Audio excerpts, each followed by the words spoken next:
Punjabi radio USA Punjabi TV USA ਦੇ ਉੱਤੇ ਆਪ ਸਭ ਦਾ ਸਵਾਗਤ ਹੈ। ਮੈਂ ਰਾਜਕਨਵੀਰ ਸਿੰਘ ਅੱਜ ਦੇ ਅਪਡੇਟ ਫਾਰਮਿੰਗ ਪ੍ਰੋਗਰਾਮ ਦੇ ਵਿੱਚ ਮੇਰੇ ਨਾਲ ਗੱਲਬਾਤ ਕਰਨ ਦੇ ਲਈ ਜੁੜ ਚੁੱਕੇ ਨੇ university of California agriculture and natural resources ਤੋਂ UCANR ਤੋਂ ਕੈਥਰੀਨ ਜਾਰਵਿਸ ਸ਼ੀਨ। ਇਹ ਜਿਹੜੇ ਔਰਚਰਡ ਸਿਸਟਮਸ ਦੇ ਐਡਵਾਈਜ਼ਰ ਨੇ। ਇਹ ਉੱਥੇ ਜਿਹੜੀਆਂ ਯੋਲੋ ਸੈਕਰਾਮੈਂਟੋ ਸੋਲਾਨੋ ਇਹਨਾਂ ਇਲਾਕਿਆਂ ਦੇ ਵਿੱਚ ਵੱਖ-ਵੱਖ ਜਿਹੜੀਆਂ ਰਿਸਰਚ ਦੇ ਵਿੱਚ ਇਸ ਟਾਈਮ ਕੰਮ ਕਰ ਰਹੇ ਆ। ਆਓ ਸਭ ਤੋਂ ਪਹਿਲਾਂ ਉਹਨਾਂ ਨੂੰ ਜੀ ਆਇਆਂ ਨੂੰ ਆਖਦੇ ਹਾਂ। Welcome to the show Catherine, how are you? I'm doing great. Thanks for having me here. So, Catherine, if you can tell a little bit about yourself. I saw on your resume you've done PhD in horticulture and agronomy from UC Davis and other stuff from UC Davis. So, tell us more about yourself, then we'll talk about your research. Yeah, I'd be happy to. My background, I'm a child of California, so I grew up in Sacramento and rural Yolo County. I've always loved the Central Valley. I fled the nest for a while to go to college, but then came back and did graduate work at UC Davis in agricultural development and, as you said, a PhD in horticulture and agronomy. I've always been interested in, well, for a very long time since doing those studies, in how climate and weather interact with the trees that we grow. Mm-hmm. And since my PhD was working on winter chill requirements in tree crops and what would happen to trees if they weren't getting enough winter chill, as we were expecting with climate change, that was going to be more and more of a problem. So had we seen that already manifesting as a problem yet? And what would happen if that was going to continue to be a problem? And that led into the research that we're going to talk about today, which is looking at walnuts and what happens to walnut trees when they don't get enough winter chill. And is there anything that growers can do to help make that better? Okay. BA in history from Harvard University to agriculture. How did you shift from there to there? Painfully. It was not an easy transition. I was 25 years old taking intro chemistry classes with a bunch of hungover 18-year-old sorority girls. But they were all very nice and friendly. It was, life is not always a straight line. I did history. It wasn't really exactly what I was looking for, and I worked on some farms during summers, and that's when I really I worked on a cattle ranch in Montana. I worked on some orchards over different summers, and that really stuck for me. Of like, man, I could be outside, I could be making food for people, I could be helping the environment by doing, growing things responsibly.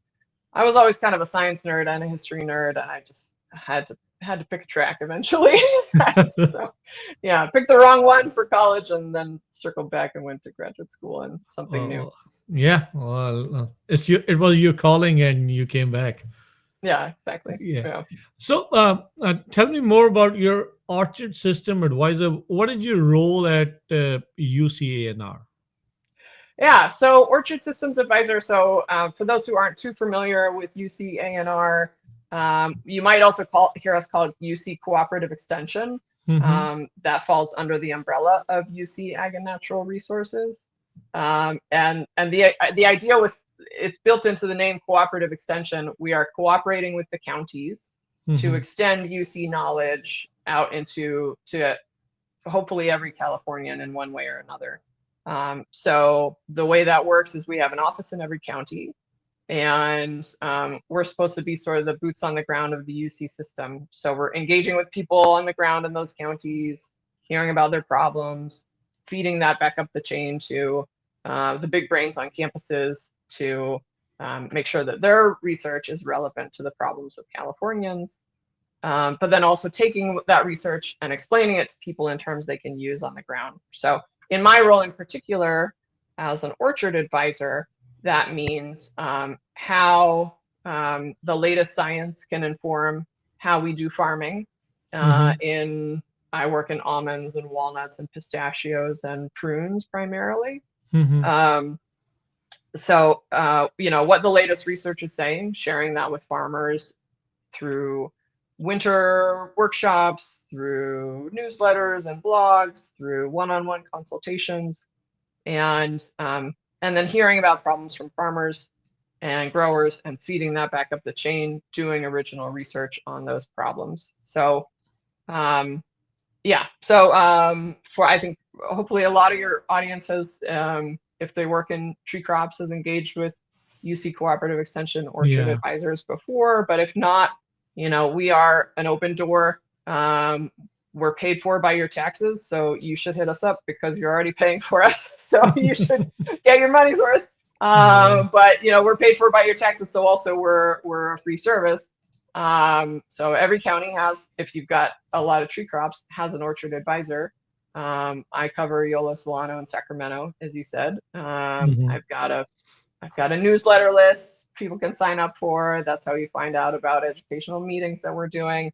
If there's a problem in a grower's orchard, the trees aren't waking up the way they think they should, they have some gumming on them they can't explain, things aren't growing as vigorously as expected, that's when I get called out to turn my big brain on the problem and also be a channel for all the resources of the UC system to take samples, send them to labs, ask other experts, that sort of thing. So that's, it's a lot to, that's a very long explanation, but we do a lot of different things. How long you have been with the UCANR? I've been a farm advisor for 11 years now. Oh, wow. Good. Other than this research, which all projects you have worked with? When I started, I came in, my predecessor who had the job before me had started a lot of trials on rootstocks. So that's been a big part of my research program. So like in Yolo County, we have high boron in a lot of the area, like that's too much boron for some almonds and walnuts. So we looked at rootstocks that can kind of keep the boron out of the system or help almond trees deal better with it. Rootstocks to help keep prune trees a little bit smaller so we don't have to prune them as much because that's expensive, but that also keep yields high. Rootstocks for walnuts that help walnut trees deal with root rot diseases or other diseases that are in the soil without having to fumigate. Those are projects that I've led on or I've had a big hand in, looking at soil health, so things like cover cropping and composting, if that improves anything about almond production. Solutions for nematodes, solutions for Botrysphaeria, fungal infections, all over the place, all sorts of things. And are your services only available to commercial farmers or people who have backyard trees? They are growing some trees. If they have problem, they can also come up to UCANR. Great question. Yeah. So my expertise is in production orchards, and that's where I focus my time. But we do have another wing of our office called the Master Gardener Program, and they have a hotline for either by phone or by email. They can answer questions for people who have an apricot tree in their backyard that's not behaving the way they think it should. They can take samples. Also, you can bring them into our offices, or you can send in photos. So they're usually the people who help backyard growers is our Master Gardener Program. And every county has a Master Gardener Program. And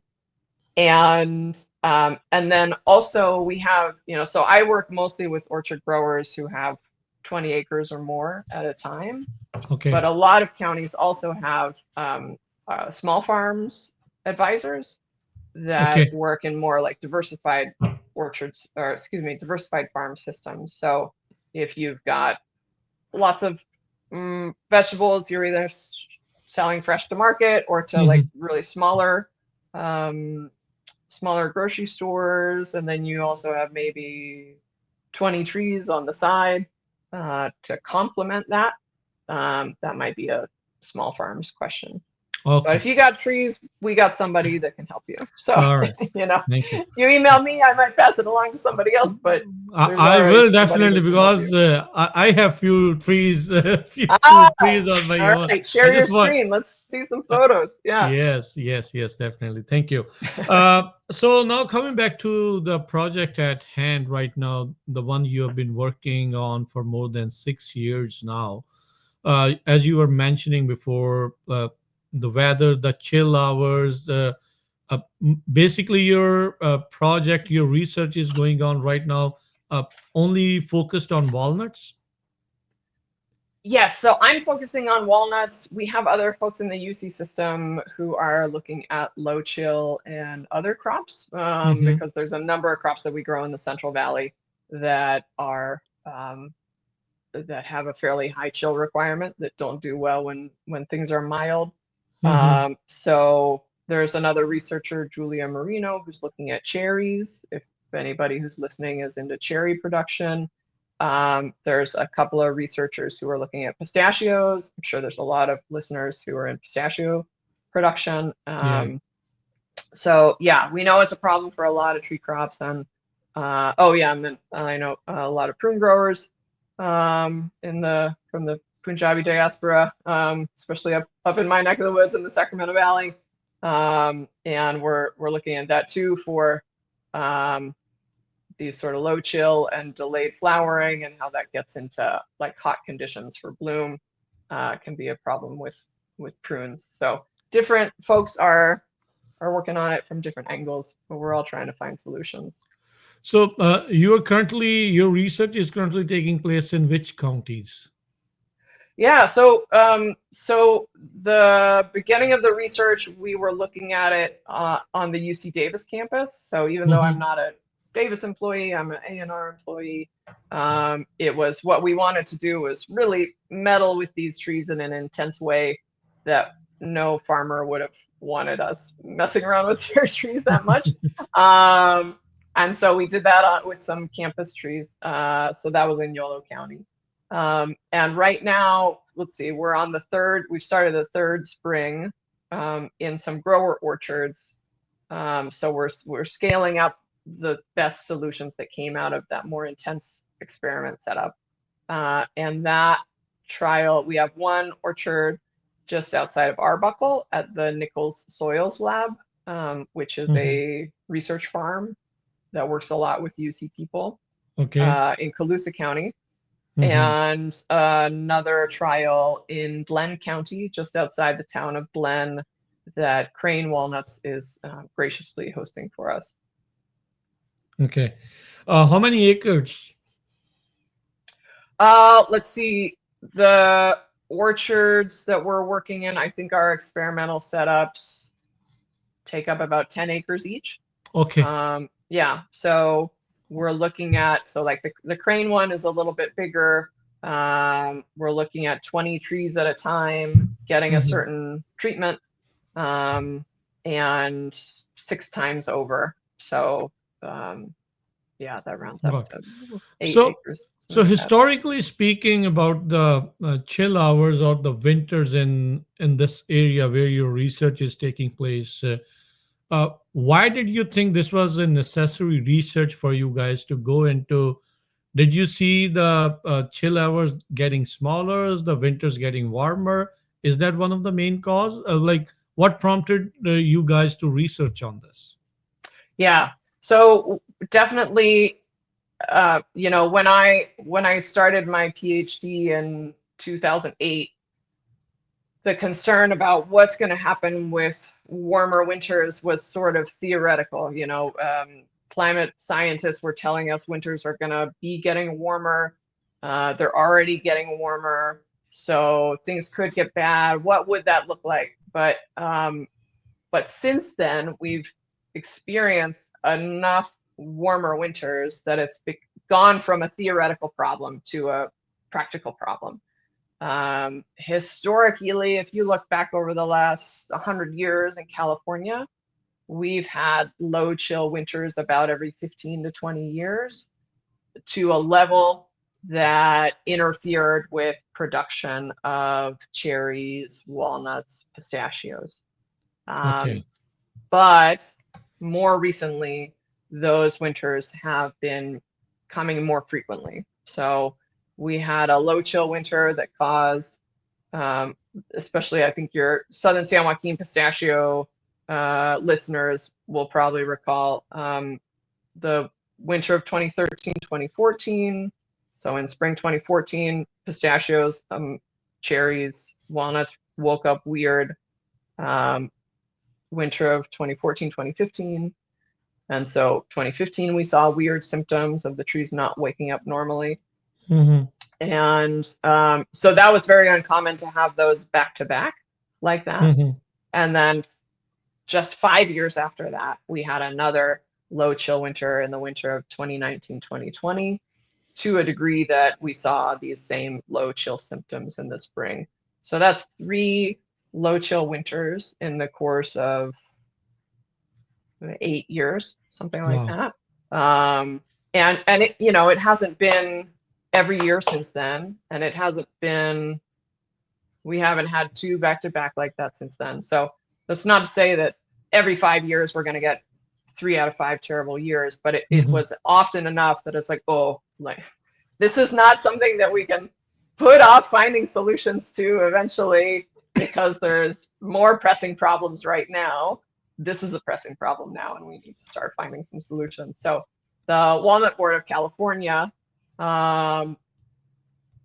with the funds that they have to support research on walnut production problems, approached me and said, you've been talking a big game about how this is going to impact walnuts. Why don't you help us find a solution?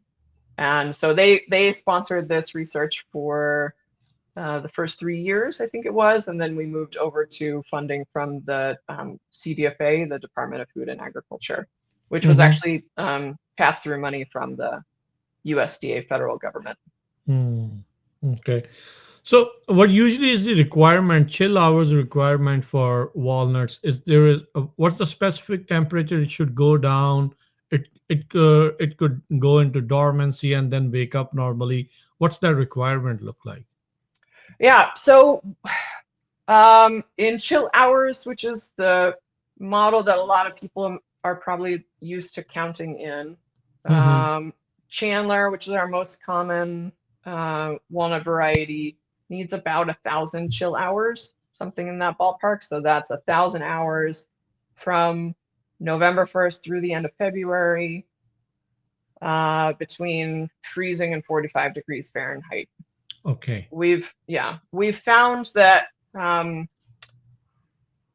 over the last 30 years or so, we've been working on, 30, 40 years, newer ways of measuring winter cold and winter chill that are a little more like how the trees count, that give different weights to different temperatures, because 30 to 32 degrees to me doesn't feel the same as 45 degrees, right? So it stands to reason it doesn't feel exactly the same to a tree. So why are we giving it the same amount of chill importance? Exactly. And like warm temperatures that follow cold temperatures, how that can sort of cancel them out, and mild temperatures. Anyway, we have a newer way of counting called either the chill portions model or the dynamic model. And in that model, we look for 60 to 65 chill portions for Chandler walnut for things to wake up normally. So we're still kind of in this bilingual, talking in terms of both models, because not everybody's kind of moved over from the chill hours model. Okay. 60-65%, as you're mentioning in this model, does that has to be near freezing or lower than 45, or like you said, between freezing to 45? So what is that 60-65% represent? Oh yeah, so it's 60 to 65 portions, chill portions. And one of the ways that the model is a little different is that it's built more for a Mediterranean climate like ours. Okay. And so it gives the most value to temperatures around, I think it's 42 to 47 degrees, 42 Okay. to 45, somewhere in there.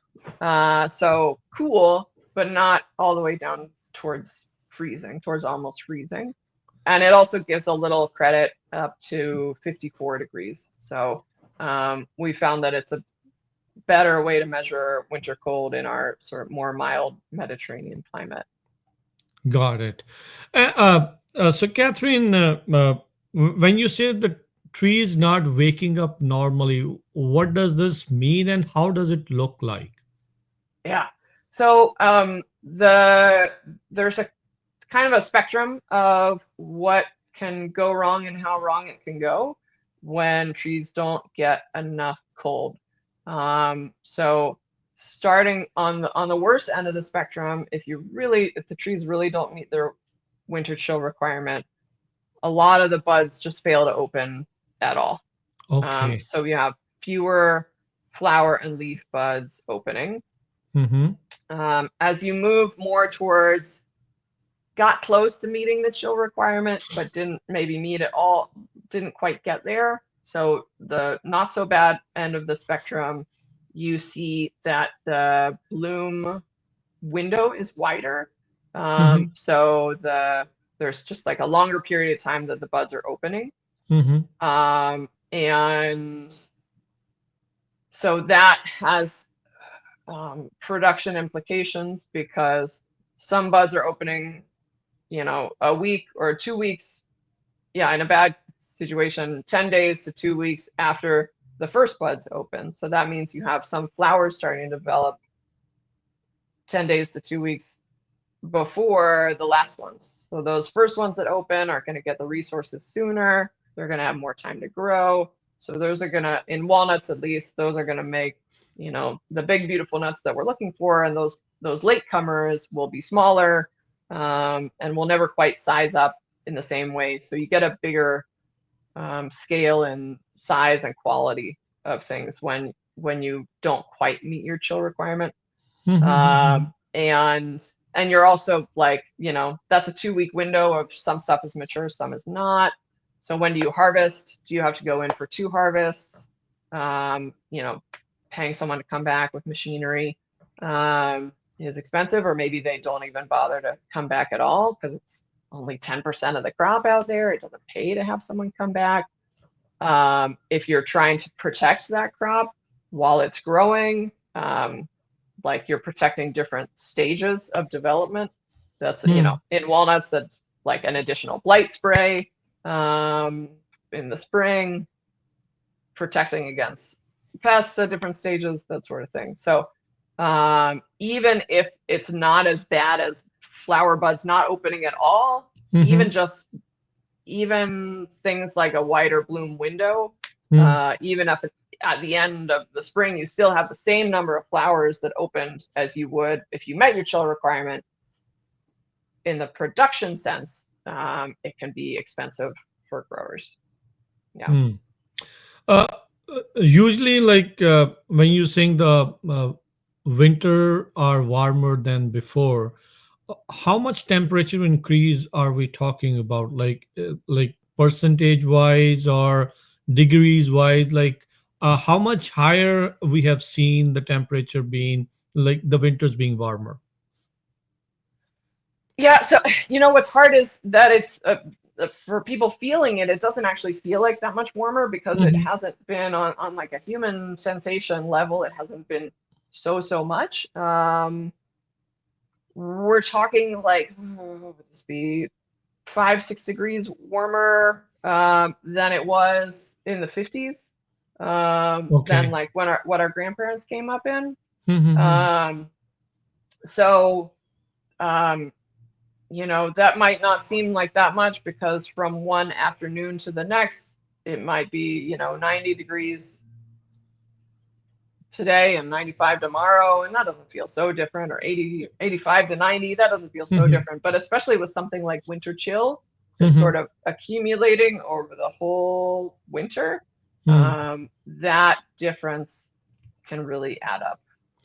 So people over here in Valley, like in Fresno and nearby areas, or which are not in the Northern California, we always think your winters are more wintry, more chilly Uh, yeah.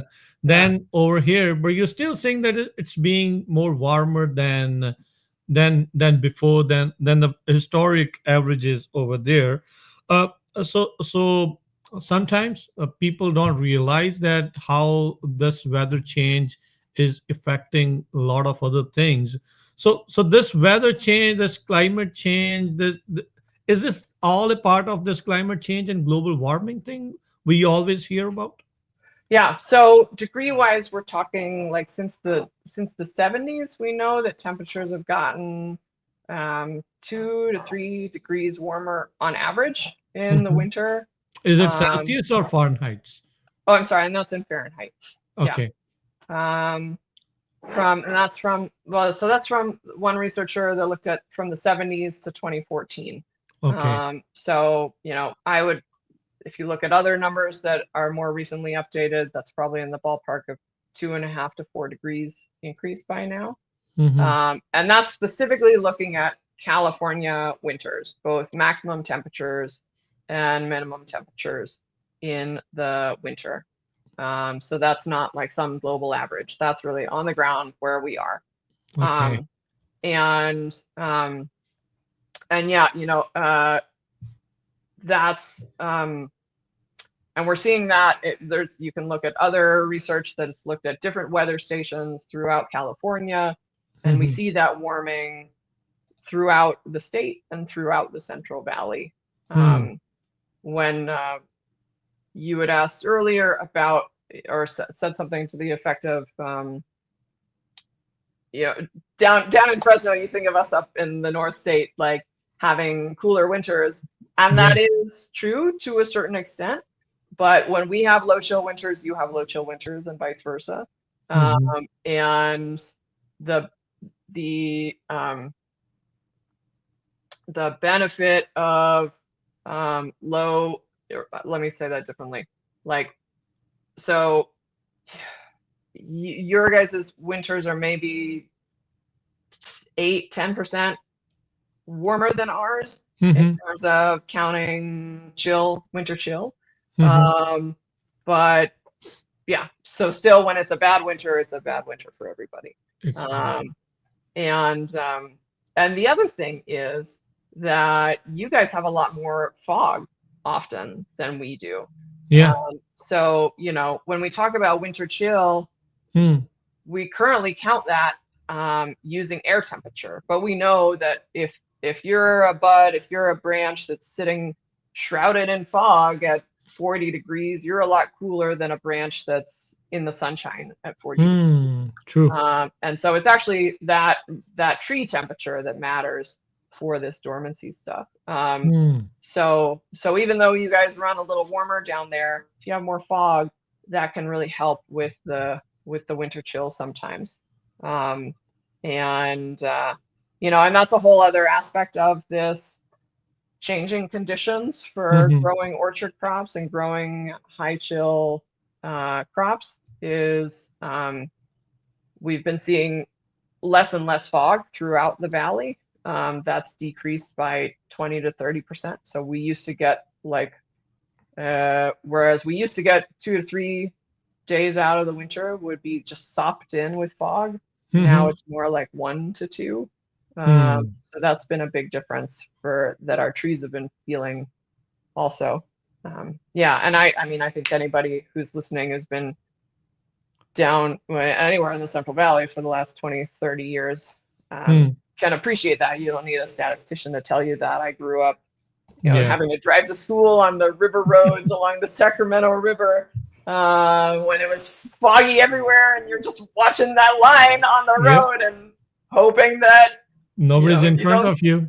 hope nobody's in front of you. Because if you have to swerve, you're either going into the drink down into the river or going down into some real muddy cornfield. So, Yeah. yeah, I remember those like white knuckle drives to school when I was growing up, 30 years ago, and we just don't get as many of those anymore, which is great for Mm. human safety, but it's not great for winter chill. Yeah. Yeah.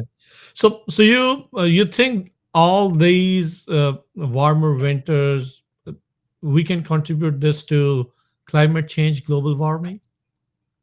So I would say not all of it. Mm-hmm. That the as I said, we've always had some low chill winters in Mm-hmm. the valley, like one out of every 15 to 20 years, if you look Mm-hmm. back through the historic record. Mm-hmm. But we are seeing more low chill winters, and we should expect to see more of them and lower chill winters than we've ever really experienced before. Um, but the winter to winter variability, they say climate nerds who are really good at understanding this, better than me, expect that that variability will be twice as much, just inherent to the way our climate works, Mm-hmm. as there's 2 times as much inherent variability as we'll see a shift. And so what that means in the practical day to day and year to year is we'll still see some winters that'll be like the kind of winters we're used to. It's not like every winter is going to be a low chill winter, but we'll see more frequent low chill winters, and we'll see winters that are warmer or more low chill than they've ever been before. Hmm. I think the historical averages are going to get skewed. We've been talking, these averages are across the last few many decades, and this warming effect has been happening in the last maybe last couple of decades. So these averages are going to keep on changing, and, and those impacts are going to be seen more drastically, and uh, I would say more fast. These effects will be seen as you are Mhm. already researching on these things. So the impact of this weather change, you were talking about the bud opening, about the time of the bloom. What other impacts do you see on these plants with the warmer winters? Yeah, so with warmer winters, I guess one other impact that I didn't talk about is delayed bloom. Hmm. So yeah, so for the spectrum from worst to minimal is no buds coming out at all, wider bloom window, and delayed bloom. Hmm. And so, um, delayed bloom, you might not like just offhand might not seem like a big problem, but it can be a problem if that moves us into a warmer period of spring. Hmm. So like this hasn't been as well studied in walnuts, but in cherries and in prunes especially, prune growers are very aware of the impact of warm springs Hmm.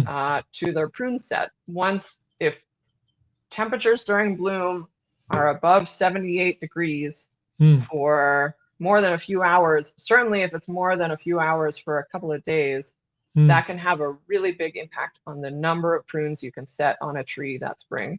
Hmm. Um, so I would expect, yeah, for similar reasons, impacts of that. The other thing is every variety that we grow has a slightly different chill requirement and reacts to um, low chill a little bit differently because the requirements are different. So a winter might seem enough chill to one variety and not enough to another variety. Hmm. So pistachio growers felt this really hard in the spring of 2014 and 2015 because Okay. most Kerman had Peters planted as a pollinizer with it, and Hmm. Peters had a much higher chill requirement.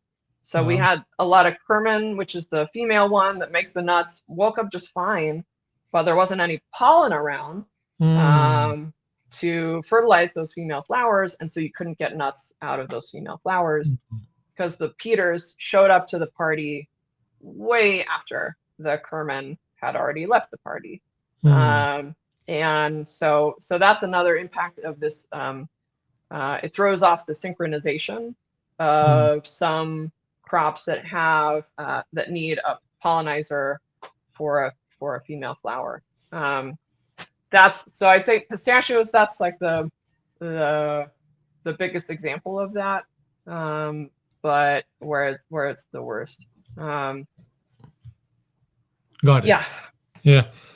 So, so does the soil type also have any effect on this, if with compared to this thing, where these are located, in which soil they are planted? Does that also affect or not?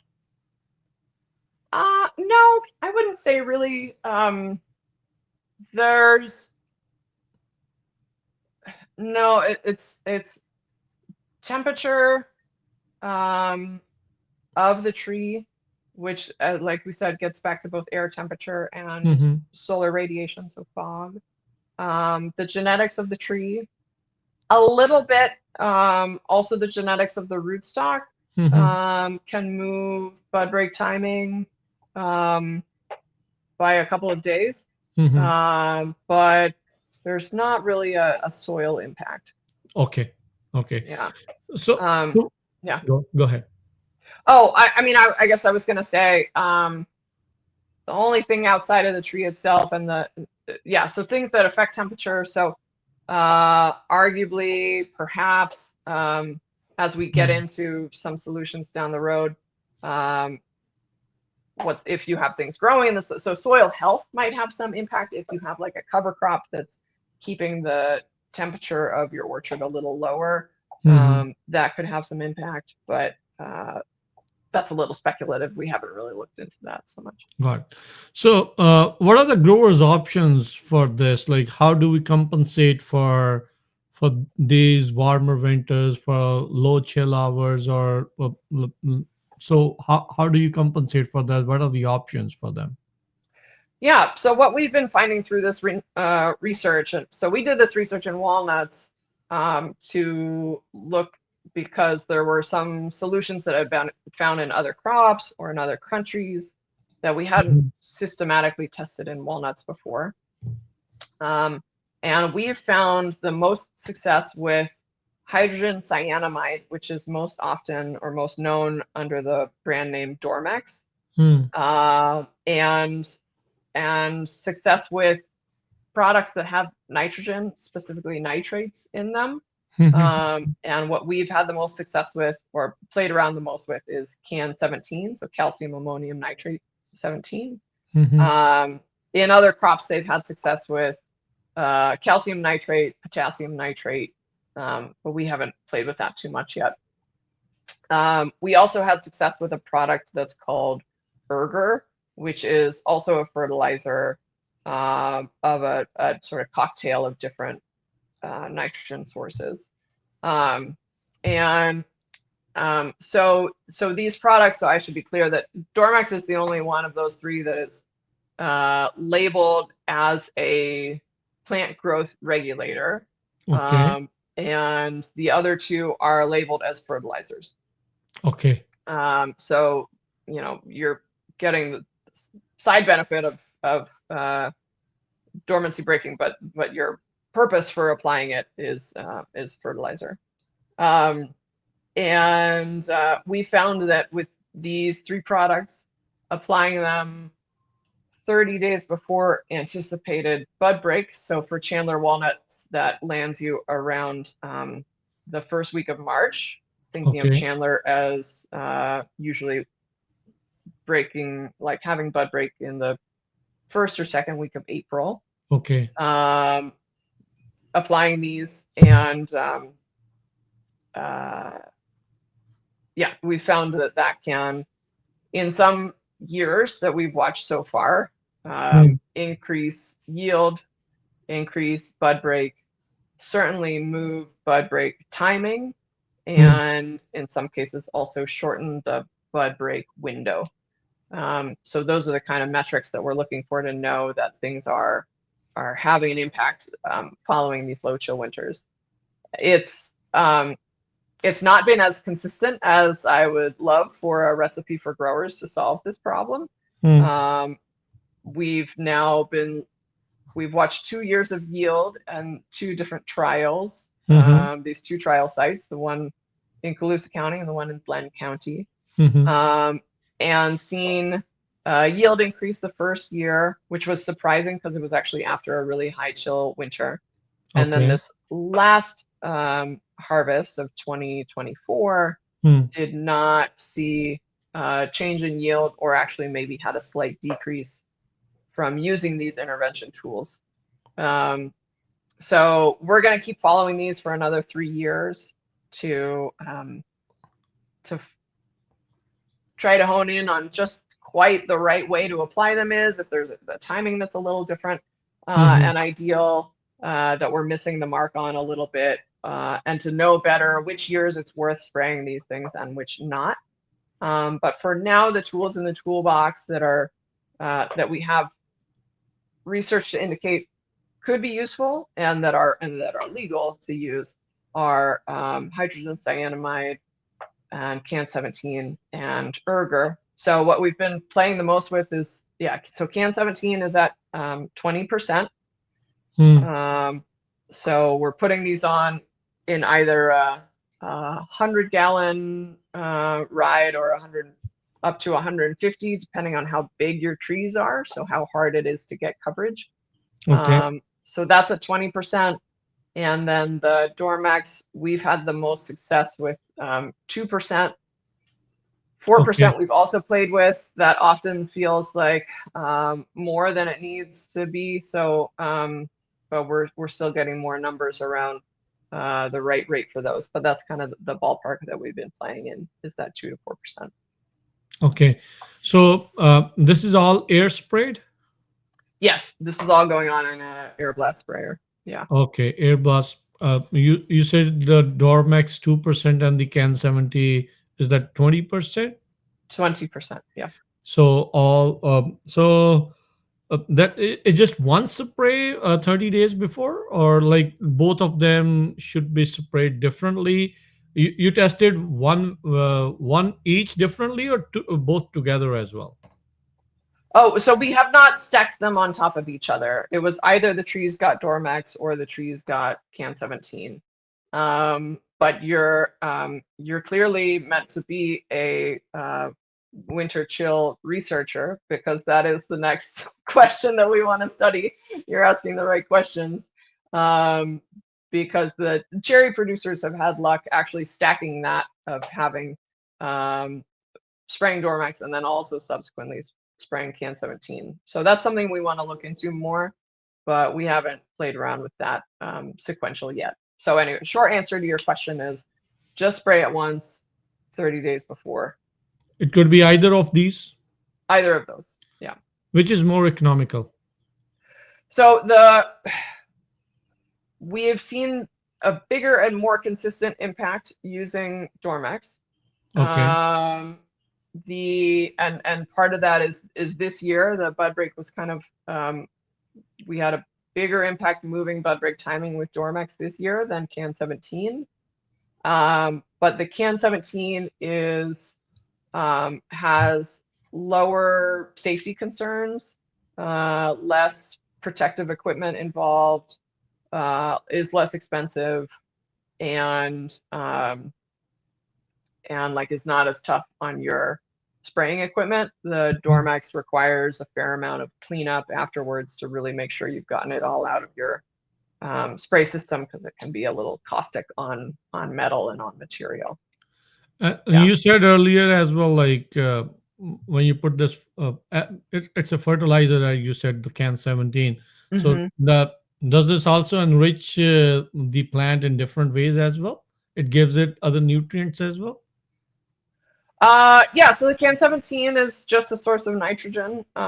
So, we haven't actually looked at the like the leaf nitrogen levels in the different treatments, because they're already getting like a lot of nitrogen from the normal farmer practices. Okay. But yes, that would be a small source of nitrogen.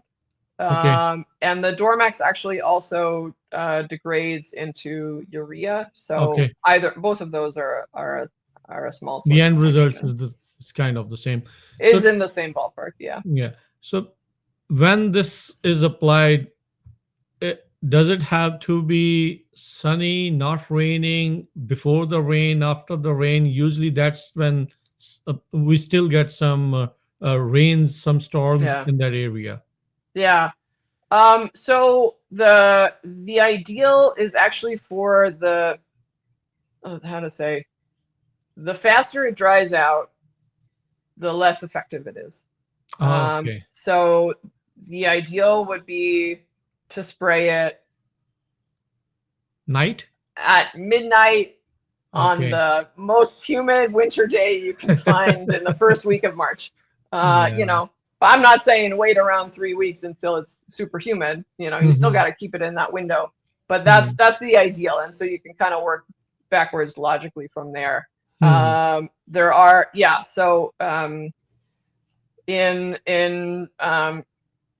other countries where they've been using this in walnuts for longer than us, um, often they will spray it at night so that it stays a little moist and that like lets it sink in better before Hmm. it dries out.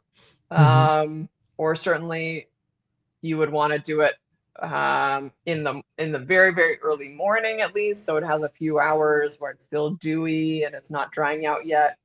Hmm. Um, yeah, on a hot sunny day, that's No. the worst time you can put it on. Does it? Do you guys put like in your research? Did you put any sticking agent as well?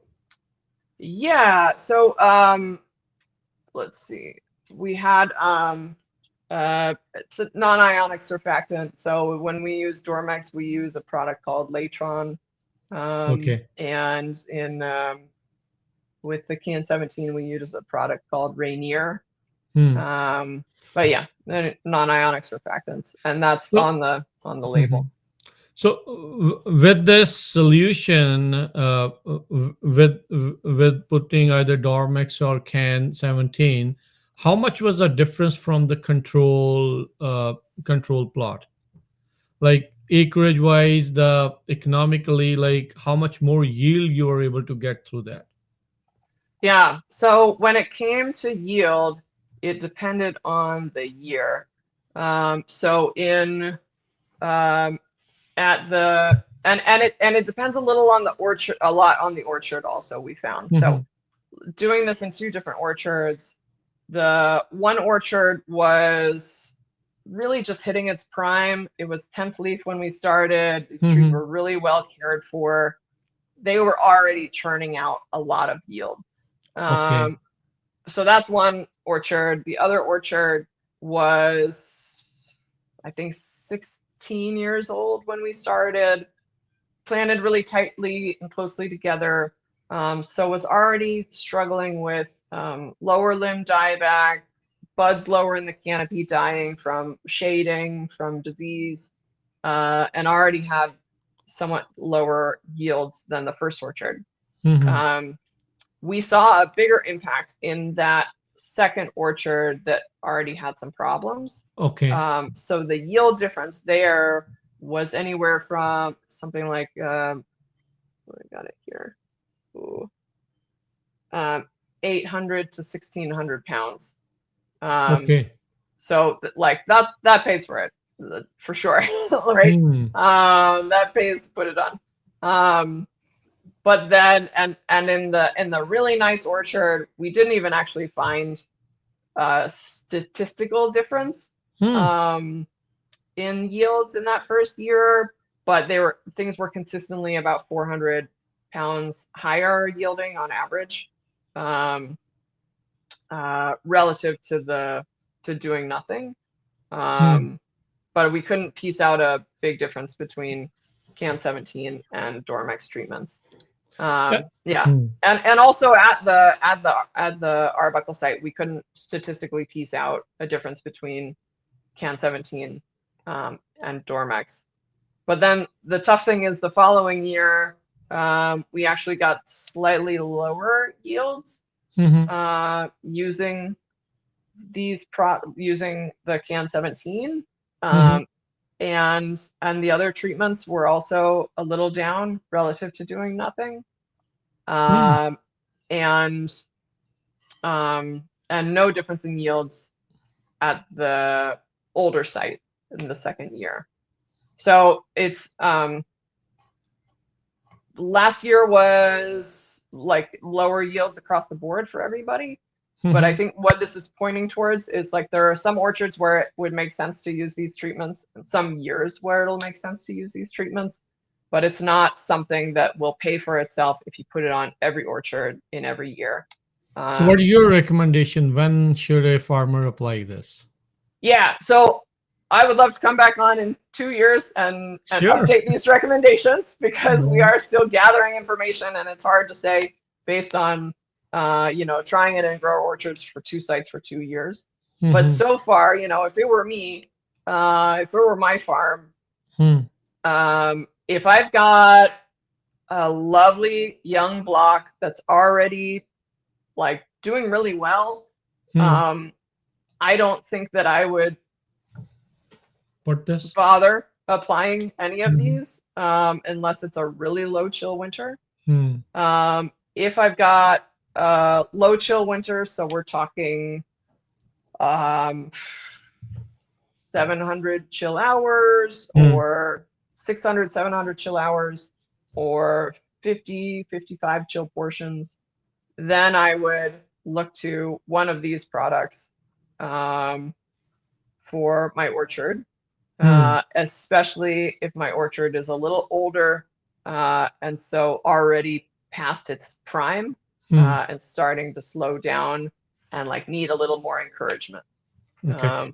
But it seems so far like if the orchard is already like going gangbusters, doing really well, pouring more gas on a brightly burning fire isn't going to make a huge difference, so probably won't pay for itself. Okay. Where do you see, or how do you calculate the chill hours? Like, does a farmer have a resource where they can tap into to see how was this winter chill hours? Yeah, so yeah, I'm glad you asked generally about resources.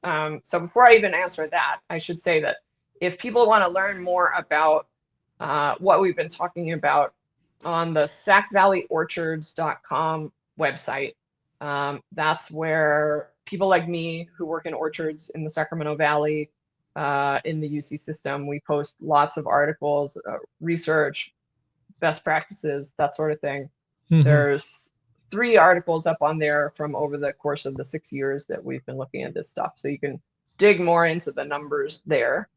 But if you want to count chill portions or chill hours, the UC has a website called if you Google Fruits and Nuts UC Davis, that should take you to the Fruit and Nut Research and Information Center.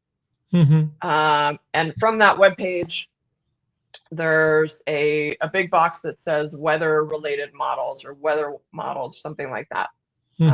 And you click there and you can look at different chill calculators. And what that does is it draws information from the CIMIS network, which is there you go. Yeah.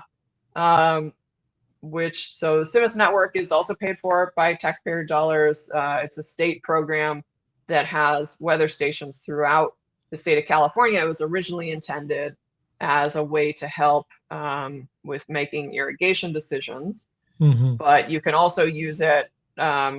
They measure temperature at all of these stations. So we grab their data, or some really smart computer people grab their data and run it through these calculators, so you don't have to bother to do those calculations. So you would go in there, there's a map, you find the weather station that's nearest you, and you can use that. And that looks at the current year. You can even go back and count like the last 5 years if you want to compare like how was this year stack up with previous years. Got it. So ਸੋਤਿਓ ਅੱਜ ਜਿਹੜੀ ਆਪਾਂ ਗੱਲਬਾਤ UCANR ਦੇ ਜਿਹੜੇ Catherine ਜਾਰਵਿਸ-ਸ਼ੀਨ ਉਹਨਾਂ ਦੇ ਨਾਲ ਕੀਤੀ। ਵਾਲਨਟ ਦੇ ਵਿੱਚ ਜਿਹੜੇ ਸਿਆਲ ਆ ਉਹਨਾਂ ਦੇ ਵਿੱਚ ਠੰਡ ਪੂਰੀ ਨਾ ਹੋਣ ਕਰਕੇ ਕੀ ਸਮੱਸਿਆਵਾਂ ਆ ਰਹੀਆਂ, ਤੇ ਕਿੱਦਾਂ ਉਹਦੀ ਰਿਸਰਚ ਕਰ ਰਹੇ ਸੀ ਵੀ ਕਿਹੜੀ ਚੀਜ਼ ਪਾ ਕੇ ਉਹਨਾਂ ਦੀ ਜਿਹੜੀ ਯੀਲਡ ਆ ਵਧਾਈ ਜਾ ਸਕਦੀ ਆ। ਇਹਨਾਂ ਨੇ ਜਿਹੜਾ ਦੱਸਿਆ ਵੀ ਡੋਰਮੈਕਸ ਤੇ ਕੈਨ 17 ਦੇ ਜਿਹੜੇ ਉਹਨਾਂ ਨੇ ਟਰਾਇਲ ਆ ਉਹ ਕਰ ਰਹੇ ਆ। ਯੋਲੋ ਕਾਉਂਟੀ, ਕਲੂਸਾ, ਗਲੈਨ ਕਾਉਂਟੀ ਦੇ ਵਿੱਚ ਇਹਨਾਂ ਦਾ ਜਿਹੜਾ ਕੰਮ ਆ ਲਗਾਤਾਰ ਚੱਲ ਰਿਹਾ ਤੇ ਇਹਨਾਂ ਨੇ ਜਿਹੜੀਆਂ ਆਪਣੀਆਂ ਕੁਝ ਰეკਮੈਂਡੇਸ਼ਨਸ ਆ ਇਸ ਦੇ ਵਿੱਚ ਦਿੱਤੀਆਂ ਹੈਗੀਆਂ ਆ। Before you go, Catherine, is there any financial assistance available for these growers from any of CDFA or USDA, NRCS, which can be used to apply these things? No, this is, I mean, I think you can always, if you're interested in experimenting a little bit, you know, talk to the supplier of, and I think it's especially with any of the hydrogen cyanamide products, see if they might give you a little bit to play around with to start. But there's not any government incentives for this stuff. What do you think will be the overall financial impacts for not doing this if we are getting low chill hours and not applying this solution to it?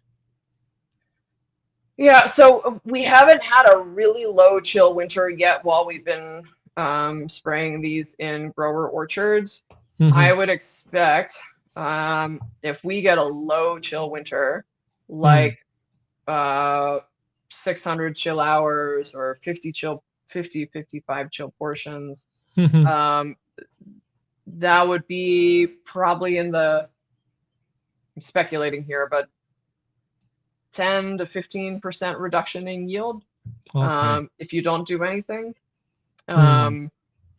both from fewer buds opening at all, but then also probably a lot of that reduction in yield would be those little peewee nuts that the tree will grow, but it'll never make it to a processor. You'll never get money off of it. So yeah, in that 10 to 15% ballpark, if we're at 55 chill portions. So yeah, so in those situations, after those really low chill winters, if we get something again like 2013, 2014, or 2014, 2015, I think it would pay for itself to, and then some, to take action like this. Got it. Yeah. Thank you, Catherine, for making time and doing this show with us and searching your research with us. Thank you very much, and we'll talk soon. Hopefully we'll get more recommendations, and we'll talk more about your research next time as well. Thank you very much for I'd love to come back. Thanks for your time. Thank you.